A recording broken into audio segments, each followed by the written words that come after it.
अस्सलाम वालेकुम। Paper cotton का ज़बरदस्त स्टॉक आ गया। अच्छा ज़्यादा नहीं है, सिर्फ 3-4 बंडल। और ये थान है, ये देखिए आपको नज़र आ रहा होगा, ये थान की सूरत में आया हुआ है। 80 किलो बंडल का वज़न है। रेट के लिए आप फर्स्ट टाइम पर आपको करें।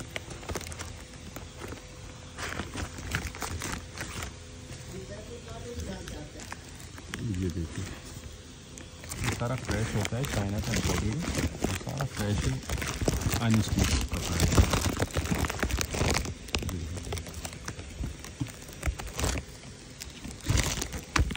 फिर भी इसमें थोड़ी सी आपको गुंजाइश रखनी है, जैसे इसमें कोई ख़राब नहीं होता, लेकिन थोड़ी सी आप गुंजाइश रखिएगा, 19-20 का आ जाता है बंडल।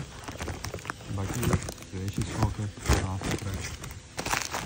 अच्छा सिर्फ 2 ही बंडल है, एक ये बंडल है देखिए।